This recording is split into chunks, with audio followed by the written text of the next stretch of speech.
السلام عليكم ورحمة الله وبركاته. الحمد لله رب العالمين، والصلاة والسلام على أشرف الأنبياء والمرسلين سيدنا ومولانا محمد وعلى آله وصحبه أجمعين.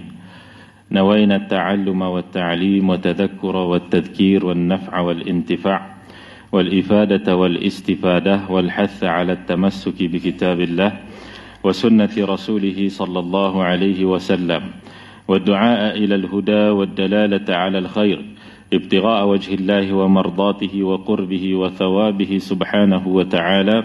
على هذه النية وإلى حضرة النبي المصطفى صلى الله عليه وسلم وآله وأصحابه ولمشايخنا الكرام ولمصنف الإمام الغزالي وللشارح الشيخ محمد النووي الجاوي شيء لله لهم الفاتحة. أعوذ بالله من الشيطان الرجيم. بسم الله الرحمن الرحيم. الحمد لله رب العالمين الرحمن الرحيم مالك يوم الدين إياك نعبد وإياك نستعين اهدنا الصراط المستقيم صراط الذين أنعمت عليهم غير المغضوب عليهم ولا الضالين آمين. Alhamdulillah, puji-pujian bagi Allah Subhanahu wa taala. Dengan limpah dan kurnianya dapat kita bersama-sama pada hari ini untuk kita menyambung muzakarah kita di dalam kitab Maraqil Ubudiyah, syarah bagi kitab Bidayatul Hidayah yang telah disusun oleh Al-Imam An-Nawawi Al-Jawi rahimahullahu ta'ala. Jadi insyaAllah kita sambung XVII. Betul ya? 17. Sampai ayat yang mana tu? Allah berfirman tu. Baik. Kemudian yang buku, siapa yang ada buku biru, muka surat 12 atas sekali. Siapa yang guna buku biru, muka surat 12 atas sekali. Baik. Bismillahirrahmanirrahim. Qala al-musannif rahimahullahu ta'ala wa nafa'ana bihi wa bi'ulumihi fid darain amin ya rabbal alamin. Allah Subhanahu wa ta'ala berfirman, jika kamu bertakwa kepada Allah, maka Allah menjadikan bagian furqan, yakni pemahaman di dalam hatimu yang kamu dapatkan dari Tuhanmu tanpa guru. Baik. Ini kesinambungan daripada perbahasan yang sebelumnya, yaitu yang berkait dengan hakikah. Sebagaimana kita dah bahaskan sebelum ni, bila sebut syariat, tariqat, maka itu dengan bimbingan guru yang akhirnya dia mendapatkan hakikah yang itu hasil daripada bimbingan guru dengan anugerahnya Allah Subhanahu wa ta'ala, maka dapatlah dia akan hakikah. Maka disebutkan di sini Allah Subhanahu wa ta'ala berfirman, jika kamu bertakwa kepada Allah. Ya, ini bila disebutkan bertakwa kepada Allah Subhanahu wa ta'ala, siapa golongan bertakwa? Sebagaimana disebutkan di dalam suratul Baqarah, A'udzu billahi minasyaitonir rajim, Alif Lam Mim, Dzalikal kitabu la raiba fihi hudal lil muttaqin. Yani kitab ni tiada keraguan padanya, petunjuk bagi mereka yang bertakwa. Siapa orang yang bertakwa? Alladzina yu'minuna bil ghaibi wa yuqimuna as-salata wa mimma razaqnahum yunfiqun. Yaitu mereka yang beriman kepada perkara ghaib alladzina yu'minuna bil ghaibi, iaitu mereka yang beriman dengan perkara ghaib. Ciri orang bertakwa itu yang pertama. Makna beriman dengan perkara ghaib, iaitu kita kata perkara-perkara sam'iyah, iaitu apa-apa yang dikhabarkan oleh baginda Rasulullah sallallahu alaihi wasallam. Di sudut syurganya, nerakanya, siratnya, padang mahsyarnya, perhitungan amalnya, semua dikhabarkan oleh baginda Nabi sallallahu alaihi wasallam. Perkara yang kita tak kelihatan, kita tak lihat lagi, tapi kita beriman dengannya. Tu. Kita tak lihat lagi, tapi kita beriman bahawa ianya akan ada. Dengan makna akan kita sampai ke tempat tersebut, yakni padang mahsyar dan sebagainya. Cuma di sudut adakah syurga itu telah ada ataupun tidak, itu perbahasan lain. Khilaf para ulama dalam menyatakan syurga itu telah ada yang mengatakan tidak ada lagi. Yang ada hanya syurga persinggahan sahaja. RNR. Syurga RNR sahaja. Seperti mana yang diduduki oleh Nabi Isa alaihissalam. Itu perbahasan yang lainlah. Cuma kita kata beriman, orang yang bertakwa ni apa dia? Beriman dengan perkara ghaib. Itu dia. Maka tuan-tuan yang dimuliakan Allah, itu yang pertama. Wa yuqimunas salah. Yang kedua, mereka ini mendirikan salat. Bila disebut iqamah, yuqimun, iqamah, maknanya apa? Mereka menjaga zahir dan batin salat tu. Menjaga zahir dengan makna apa dia? Rukunnya, syaratnya, adabnya, sunnahnya, ya. Itu disebutkan sebagai apa? Orang yang yuqimunas salah, mendirikan. Jadi mendirikan ni bukan sekadar dia melaksanakan, bahkan dalam bahasa Arab bila disebut yuqimun, iqamah itu dengan makna dia mendirikan zahir dan batinnya. Batinnya di sudut apa? Usaha untuk khusyuk, usaha untuk hadirkan hati, ya, usaha untuk faham apa yang kita baca ketika dalam salat, dan hadirkan hati ingatan kita kepada Allah Subhanahu wa taala. Itu dia. Ya. Dalam masa yang sama kita ingat kepada Allah, dalam masa yang sama kita faham setiap makna. Ni. Kata para ulama, bila sebut khusyuk itu, kata Al-Imam An-Nawawi dan lain-lain, bila sebut khusyuk itu, maknanya apa dia? Iaitu tetap anggota badannya. Tetap anggota badannya. Iaitu tetap anggota badan ni dengan makna tak bergerak-gerak, melainkan perkara yang darurat sahaja. Perkara yang perlu sahaja. Yang disebutkan oleh para ulama, khusyuk itu tetap anggota badan, itu dilihat kepada zahir. Itu dilihat kepada zahir. Kerana bila seorang itu tetap anggota badannya tak bergerak, ya, iaitu pandangannya pun tertumpu pada tempat sujudnya, dan juga perbuatannya itu sekadar untuk perbuatan salat, melainkan pada perkara yang perlu sahaja, maka itu sebenarnya hadir daripada hati yang hadir. Tu. Menyebabkan perbuatan zahirnya pun nampak hadir. Maknanya nampak hadir ni apa dia? Nampak benar-benar seolah dia ini menghadirkan ingatan kepada Allah dalam hati, sehingga perbuatannya itu pun terserlah hadirnya hati dia kepada Allah. Ini makna kata para ulama. Itu dia. Jadi khusyuk ni maknanya bukan sekadar zahir lah, bahkan batin. Batin itu dikatakan khusyuk bila mengingati Allah.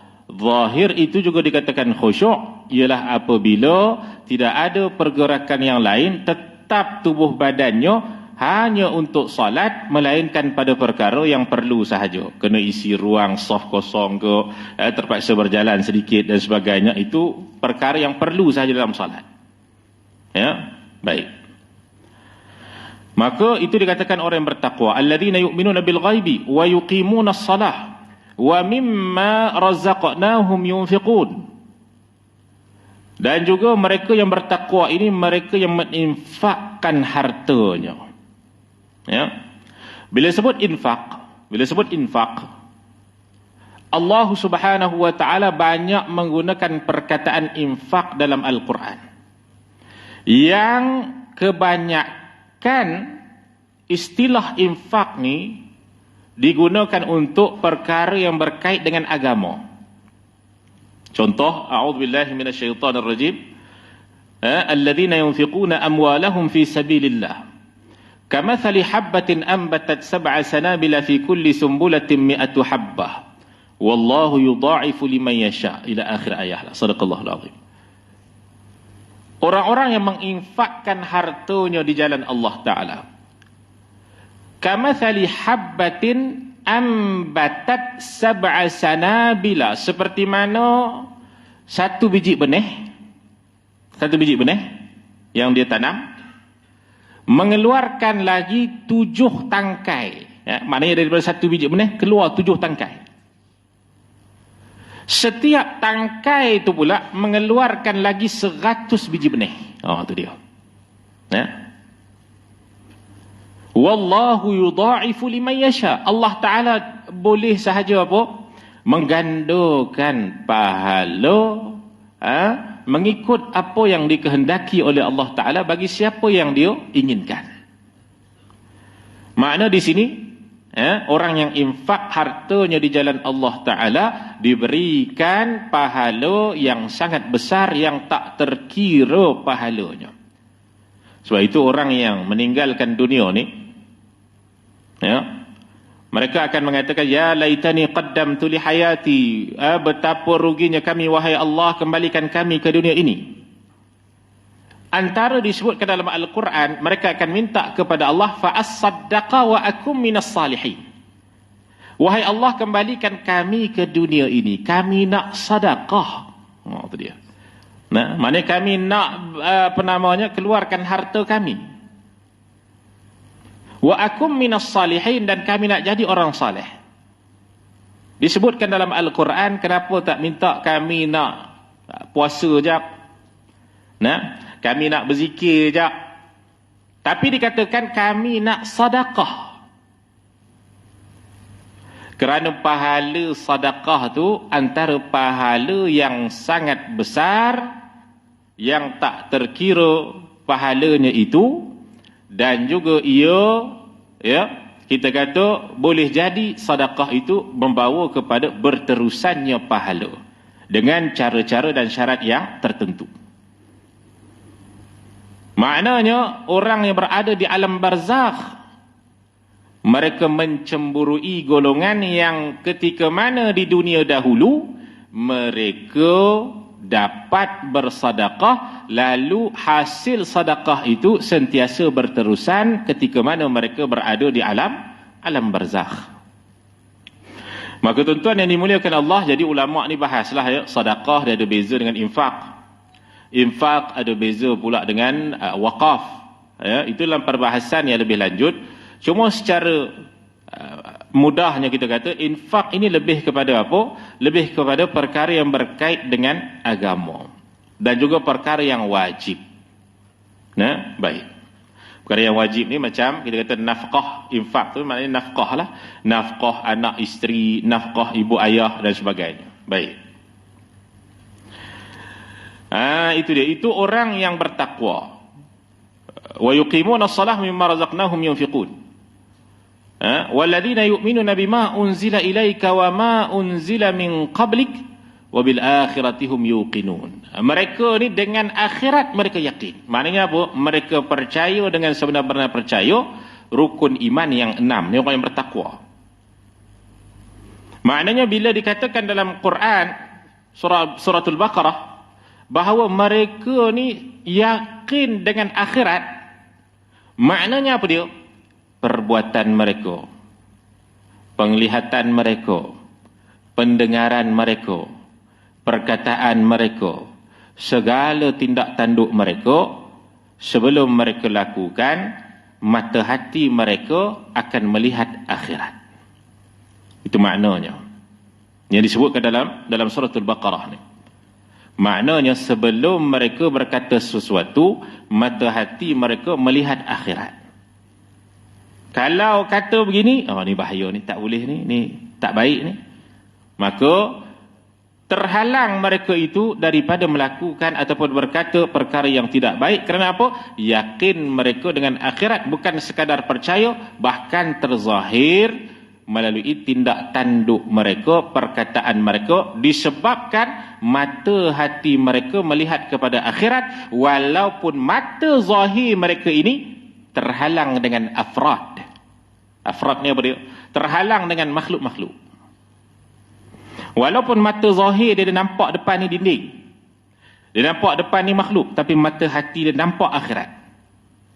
Itu datangnya ikhlas, itu datangnya raja, itu harap pada Allah Ta'ala. Kita datang ke sini, mata zahir kita duduk di sinilah, di masjid, tapi mata batin kita nampak akhirat tu. Sebab apa kita duduk masjid ni? Nampak akhirat. Sebab apa kita duduk mengaji ilmu ni? Nampak akhirat. Itu mata hati kita tu. Tu. Mudah-mudahan kita jadi orang yang bertakwa kepada Allah Subhanahu wa Ta'ala. Amin ya rabbal alamin. Maka dikatakan di sini, banyak lagi lah, Imam Ghazali dia nyatakan ciri-ciri orang bertakwa pun ada juga daripada hadis-hadis Nabi SAW. Cuma ni saya ambil yang paling ringkas je, ya, daripada suratul Baqarah yang biasa kita baca awal-awal tu, dalam tahlil pun baca. Baik.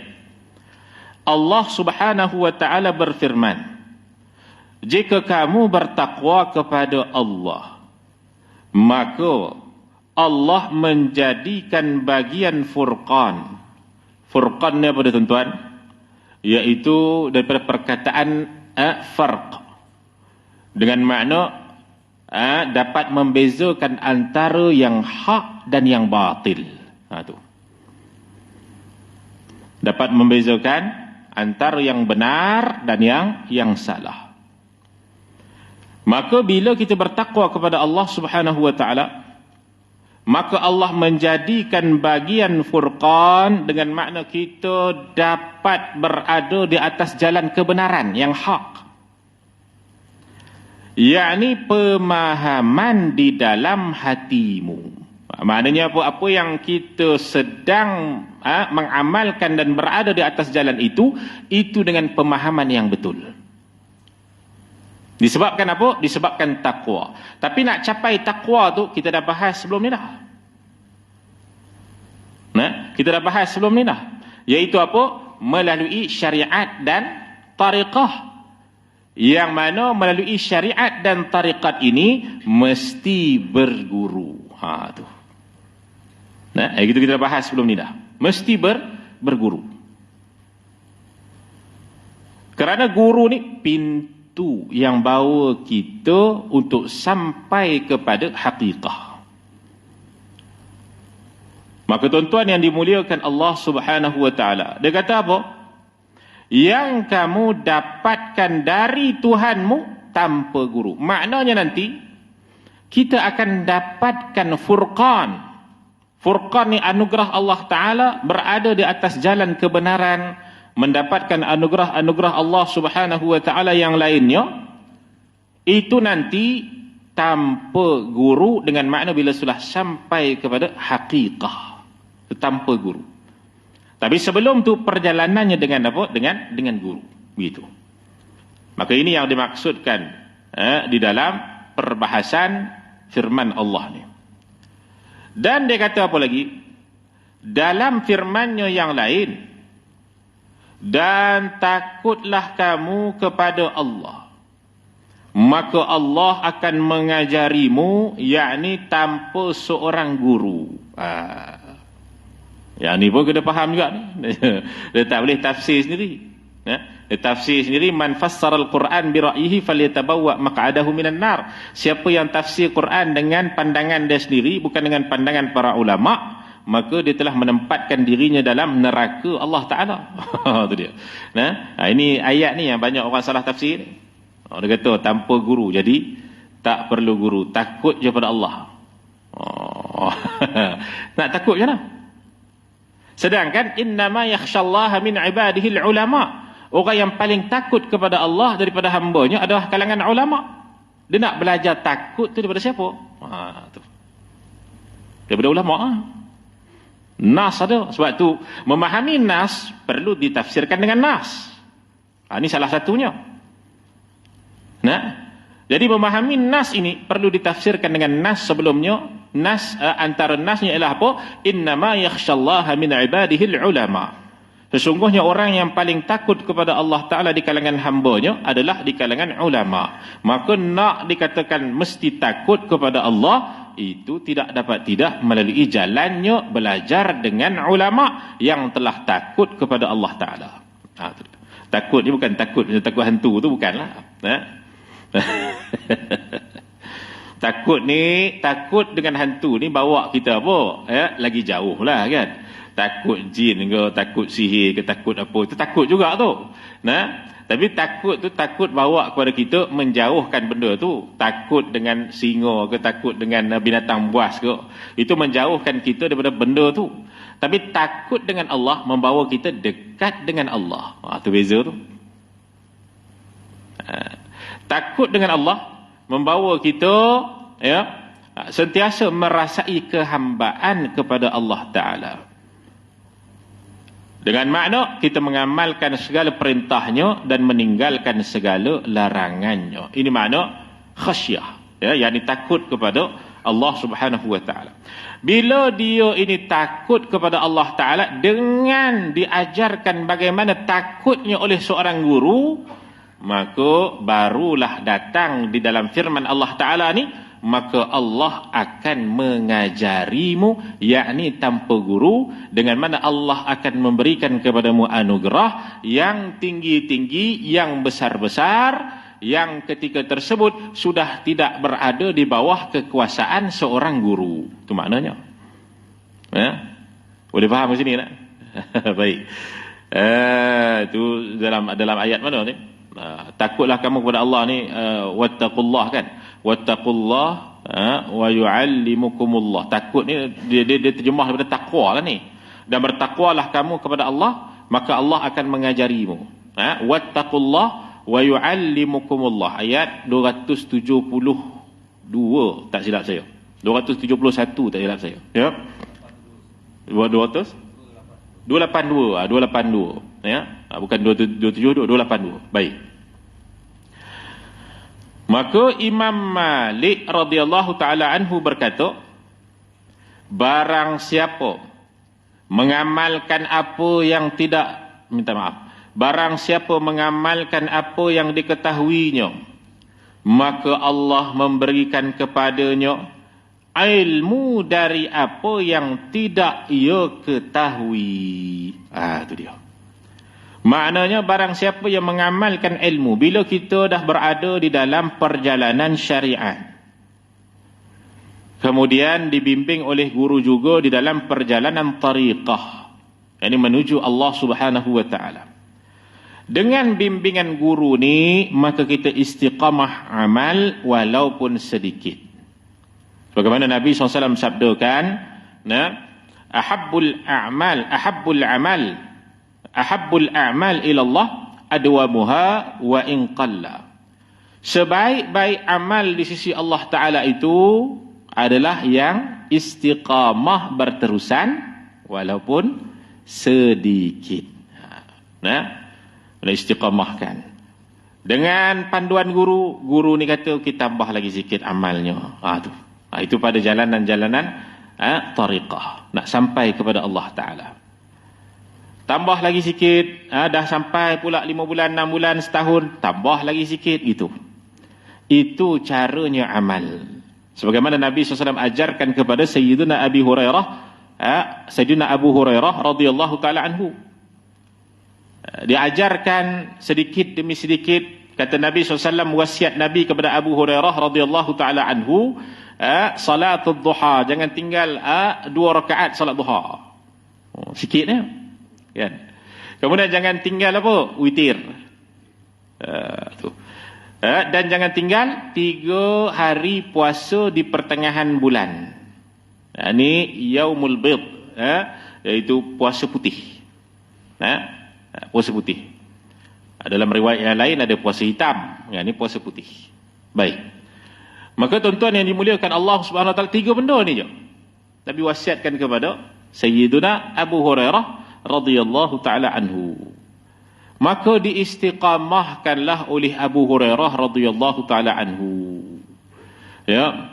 Kemudian setelah daripada itu dia dah istiqamahkan 3 tahun 4 tahun, disebutkan dalam kisahnya diistiqamahkan 4 tahun 5 tahun.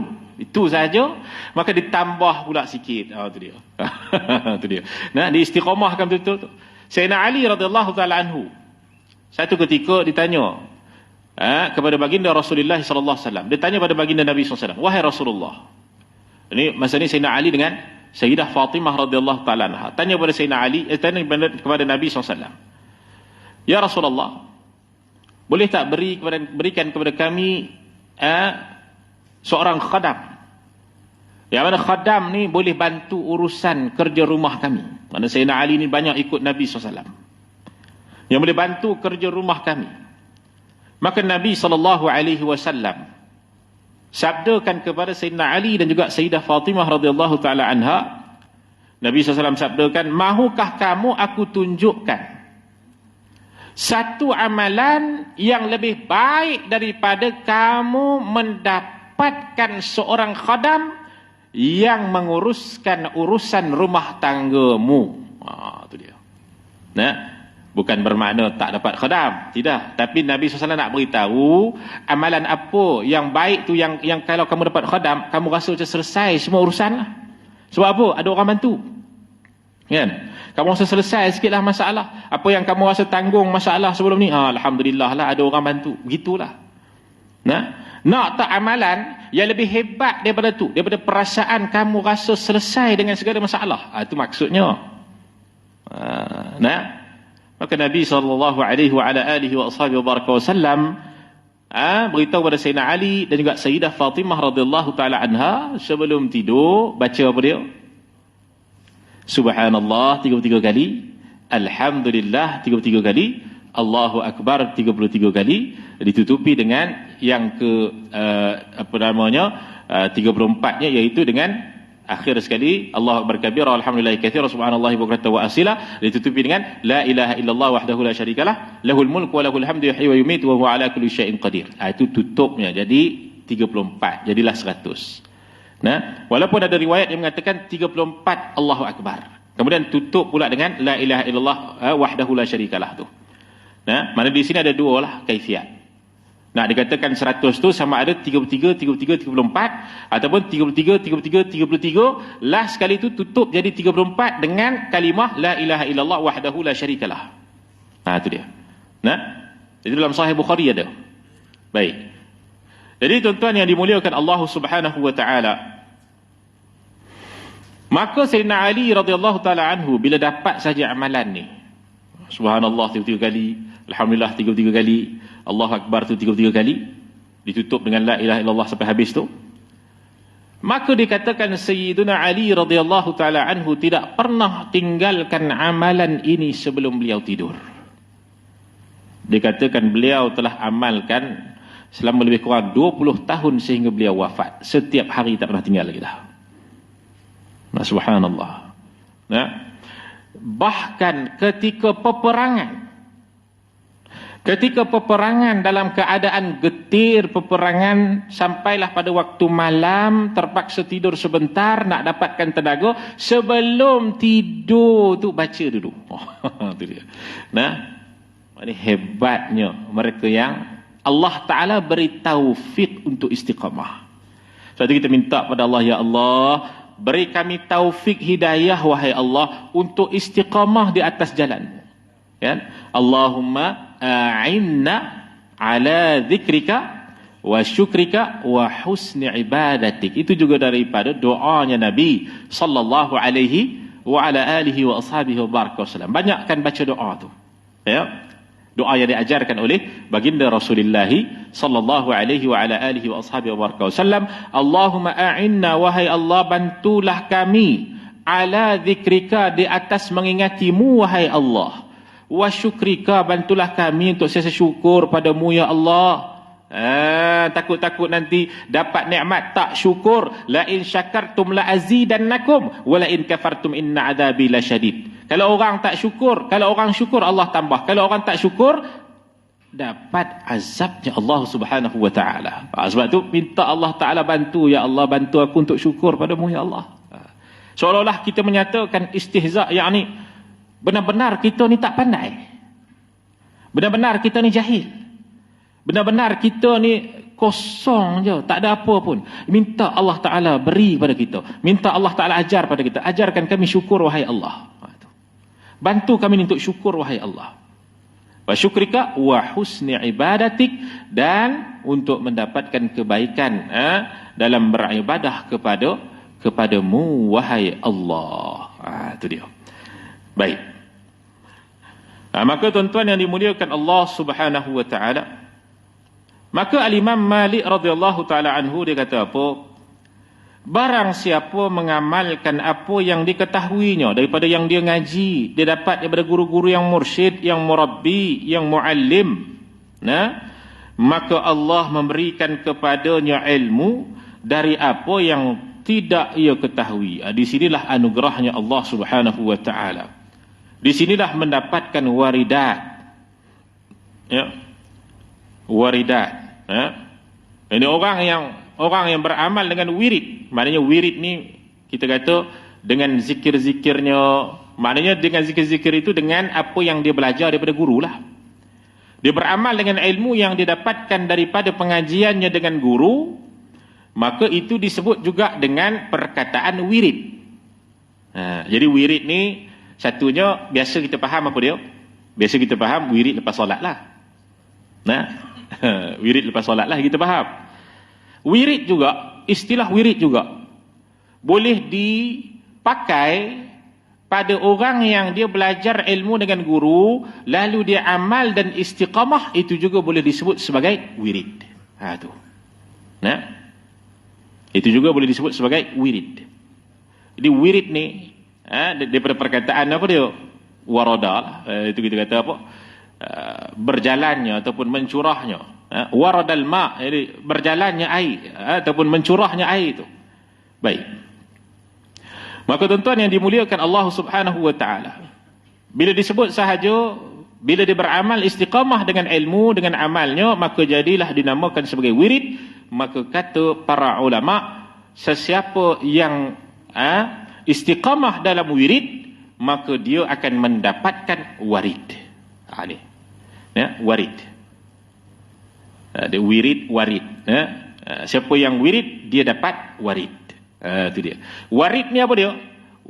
Warid ni dengan makna an-nafahat rabbaniyah, iaitu anugerah-anugerah daripada Allah Subhanahu wa ta'ala. Dia akan mendapatkan hikmah-hikmah daripada Allah Subhanahu wa ta'ala. Dia akan mendapatkan kebaikan-kebaikan, faedah-faedah hasil daripada amal daripada Allah Subhanahu wa ta'ala. Itu dia.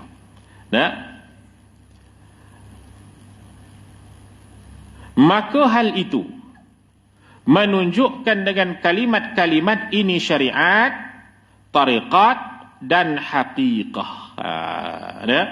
Jadi maknanya kita dah bahas, kita dah muzakarah sebelum ni, kita faham bahawa itu syariat, itu hakikat, itu tariqat dan itu haqiqah. Dengan perkataan ilmu, beliau yakni al-Imam Al-Ghazali mengisyaratkan kepada syariat, dan dengan perkataan amal beliau mengisyaratkan kepada hakikat. Nampak tu? Sebelum ni dibahaskan bila sebut kepada syariat, mesti dengan kita nak jalan menuju Allah Ta'ala itu digunakan perkataan ilmu. Maknanya apa? Mesti dengan ilmu. Mesti dengan ilmu. Kalaulah kita kata perkara duniawi, ya, satu orang ni nak buat satu kerja duniawi, perkara-perkara yang berkait dengan dunia, mesti juga dengan ilmu. Nak baiki kereta ke, nak apa namanya, dengan pekerjaan dia dan bidang dia, maka mesti dengan ilmu. Apatah lagi perkara yang berkait dengan ibadah kepada Allah Ta'ala.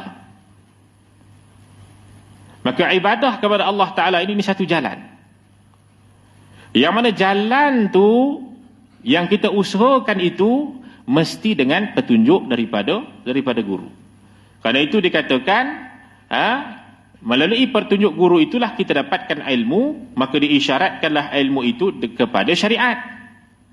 Dan dengan perkataan amal, bila dia beramal, bila dia mengamalkan wiridnya, istiqamah atas wiridnya tadi, iaitu dengan amal ibadahnya, maka diberikan waridat, diisyaratkan kepada haqiqah. Itu dia.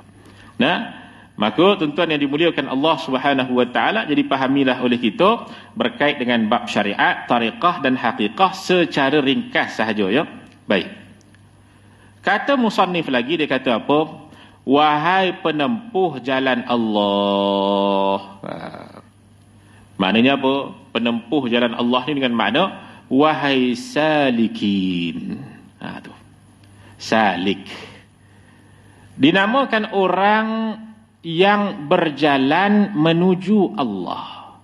Bukan berjalan menuju Allah ni dengan makna Allah tu berjarak pula bukan. Seperti katanya naik gunung, yang lebih tinggi, maka dekatlah dengan Allah. Duduk bawah daripada gunung, dengan Allah tak dekat. Sebab dia kata Allah Ta'ala ni berada di langit. Bukan gitu. Salah faham gitulah.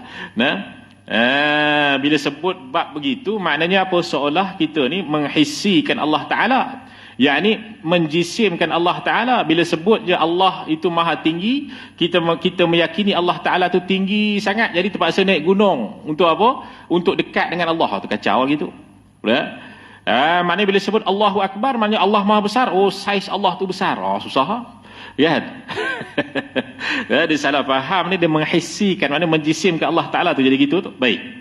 Kita ni faham bahawasanya salikin ini. Siapa salikin? Orang yang sedang berjalan menuju Allah. Dengan makna apa dia? Orang yang sedang berjalan untuk ma'rifah, mengenal Allah Subhanahu wa ta'ala. Dengan makna apa dia? Tak kenal lagi ke? Bila sebut nak ma'rifah, nak kenal Allah, tak kenal lagi ke? Kalau ikut kepada umum, kenal lah. Kita kenal lah Allah Ta'ala itu Tuhan. Kita kenal lah Allah Ta'ala itu ada sifat-sifat dia. Kita tahulah bahawa zat Allah Ta'ala itu laisa kamithlihi syai', tak serupa dengan makhluk. Ya, kita tahu secara umum gitulah. Itulah mengenal. Tapi kenal yang kita maksudkan di sini bukan sekadar mengenal dia adalah Tuhan yang berzat dan bersifat dengan sifat-sifat yang kamalat, sempurna. Tetapi kenal di sini dengan makna musyahadah ataupun hudurul qalbi ilallah. Itu kenal di sini dengan makna ingat, kasih, rindu, cinta. Itu dia. Ingat setiap masa dan ketika, pada pandangan kita, pada penglihatan kita, pada pendengaran kita, pada perkataan kita, pada perbuatan kita, setiap fi kulli lamhatin wa nafasin yang kita baca tu. Tu. La ilaha illallah Muhammadur Rasulullah, tiada Tuhan selain Allah dan Muhammad itu Rasulullah. Fi kulli lamhatin wa nafasin. Pada setiap detik, setiap nafas, setiap watarfata ainin, setiap kerdipan mata tu. Mana setiap keadaan dan ketika kita musyahadatul qalbi ilallah, yakni hati hati menyaksikan kepada keagungan, kehebatan, kebesaran Allah Subhanahu wa taala, sehinggalah tiada yang kita lihat melainkan kita melihat Allah. Tiada yang kita dengar melainkan yang kita dengar itu Allah. Tiada yang kita bercakap melainkan yang kita bercakap itu Allah. Tiada yang kita berbuat melainkan semua itu dengan kita mengingati Allah. Itu kena faham kat situ tu. Melihat tu melihat Allah, bukanlah melihat Allah seperti melihat makhluk tu. Maknanya melihat tu dengan makna apa? Mata hati kita ingat kepada Allah. Kita nak cakap ni pun, mata hati kita ingat kepada Allah. Setiap masa, setiap kerdipan mata, setiap turun naik nafas, setiap saat itu menjadikan kita mengingati Allah, Allah, Allah, Allah. Itu dia. Nah, maka tuan-tuan yang dimuliakan Allah Subhanahu wa taala, itu yang kita nak. Itu yang kita nak tu. Itu dia. Yang itulah yang menjadi perjalanan para salikin. Para salikin dengan makna apa? Golongan yang ingin menuju Allah Subhanahu wa taala. Wahai penempuh jalan Allah, wahai salikin, engkau tidak akan sampai kepada akhir daripada sebuah ibadat melainkan menyempurnakan permulaannya. Kalau tak ada mula, macam mana nak ada akhir? Ya, itu dia. Mesti ada mula dia. Tidaklah engkau bisa mengetahui batin melainkan mengetahui lahirnya, iaitu zahirnya. Itu dia. Mesti tahu. Daripada zahirnya lagi kena tahu apa masalah-masalah hati, bagaimana ilmu untuk benarkan solat kita, betulkan solat kita, betulkan puasa kita, betulkan ibadah kita, ya, di sudut fardu ainnya, kemudian di sudut tauhidnya, kemudian di sudut tasawufnya, pengenalan tentang sifat-sifat mahmudah dan sebagainya. Kemudian ditunjuk ajar oleh guru mursyid. Ni Masjid Sendayan ni kan, ada Perhimpunan Kota Sufi, anjuran Jabatan Mufti Negeri Sembilan dengan kerjasama Jilsah Turuk Sufiah Negeri Sembilan. Itu semua guru-guru mursyid belaka tu. Guru-guru mursyid belaka tu tuan-tuan. Mursyid ni dengan makna apa? Guru yang menunjuk jalan menuju Allah Ta'ala, kerana mereka ini juga telah diajarkan, ditunjuk jalan oleh guru sebelumnya untuk sampai kepada ma'rifah, mengenal Allah Subhanahu wa taala dengan makna musyahadah hatinya setiap masa kepada Allah Subhanahu wa taala. Ni khalifah-khalifah kan, khalifah apa, Syekh Dr. Syuhada ke, Syekh Dr. Jahid Siddiq kan, ni semua orang inilah, subhanallah. Orang yang Allah SWT pilih untuk dapat waridat tadi ni, anugerah Allah Ta'ala ni. Tengok macam mana mereka istiqamah amalkan wirid, amalkan agama tu, sampailah Allah Ta'ala bagi waridat, yakni anugerah pada mereka. Maka wahai penempuh jalan Allah Ta'ala, kita takkan sampai akhir kalau tak ada mula. Dan takkan bisa tahu, takkan mampu untuk tahu perkara yang batin, yang dalam ini. Maknanya takkan sampai kepada membersihkan yang dalam ini melainkan kita bersih yang zahir juga. Kena bersih yang zahir dulu. Perkataan kita kena bersihkan dulu. Penglihatan kita ni kena bersihkan dulu daripada melihat yang haram. Perkataan kita ni bersihkan dulu daripada ghibah, mengumpat, fitnah dan sebagainya, daripada maki hamun dan sebagainya. Pendengaran kita ni bersihkan dulu daripada mendengar perkara yang haram. Mendengar perkara yang haram. Contohnya apa? Mendengar umpatan. Mendengar umpatan, kata Nabi SAW, al-mustami'u syarikul mutakallimi. Orang yang dengar, dia ni seolah-olah dia pun bercakap juga. Pahala sama je. Tu. Sebab tu kata Imam Ghazali radhiyallahu taala anhu, bila kita ni duduk dengan orang yang suka mengumpat, suka fitnah ni, kita jangan kita tak mampu nak hindarkan mereka. Mungkin kita ni kerja dengan bos yang suka mengumpat, kan? Tak boleh tidak terpaksa duduk. Kalau tak duduk nanti masalah pula. Dia kata tak suka ke dengar cerita? Sudah. Terpaksa dengar. Maka kita terpaksa duduk dengan dia. Akhir sekali sebelum kita berpisah, maka kita baca apa? Tasbih kafarah dan suratul asr. Baca tu. Ini supaya apa? Kata para ulama, supaya kalau kita ikutkan yang didengar, orang yang mendengar tu juga dapat dosa. Ya, kerana dia mendengar yang haram. Dikira dia juga mendapatkan dosa sebagaimana dosa orang yang mengumpat. Tapi bila hatinya itu tak redha dengan umpatan tersebut, itu yang pertama. Yang kedua, dia akhirkan dengan apa? Pertemuan itu dengan dia membaca istighfar, subhanakallahumma wa bihamdika asyhadu an la ilaha illa anta astaghfiruka wa atubu ilaik. Ketika tersebut mudah-mudahan dosa-dosanya terhapus. Tapi kesan pada hati itu ada. Ya.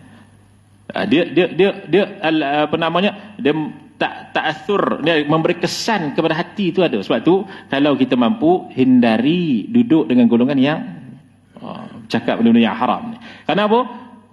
Daripada zahir ni lah dia akan membawa kesan kepada batin.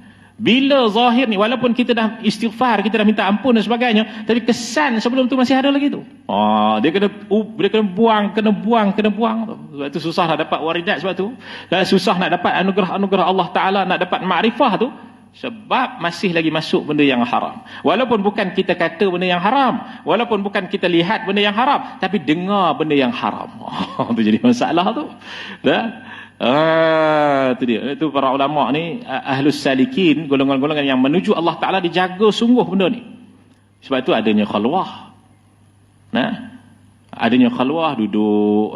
Kalau ulama-ulama duduk dalam gua ke, duduk tengah hutan ke, juga, ataupun duduk di tempat-tempat suluk ke, dan sebagainya. Baik. Itu dia. Salah seorang dari mereka berkata, wallahu alam. Cukup lah tu nak. Nanti kita sambung lagi lah, insyaAllah. Salah seorang dari mereka berkata, syariat ibarat kapal, tarikat ibarat lautan, hakikat dengan mutiaranya. Wallahu alam. Kita sambung ya. Sambung insyaAllah. Bismillahirrahmanirrahim. Alhamdulillahi rabbil alamin. والصلاة والسلام على أشرف الأنبياء والمرسلين سيدنا ومولانا محمد وعلى آله وصحبه أجمعين. اللهم فقهنا في الدين وعلمنا التأويل. اللهم اجعلنا من الذين ينظرون الكتاب نظرة واحدة ويحفظون ما فيه ويفهمون به ويعملون به ويعلمون به ويبلغون به. إلهنا أنت مقصودنا ورضاك مطلوبنا. اعطنا محبتك ومعرفتك يا الله. اعطنا محبتك ومعرفتك يا الله. اعطنا محبتك ومعرفتك يا الله. ربنا آتنا في الدنيا حسنة وفي الآخرة حسنة وقنا عذاب النار. وصلى الله على سيدنا محمد وعلى آله وصحبه وبارك وسلم. والحمد لله رب العالمين. والسلام عليكم ورحمة الله وبركاته.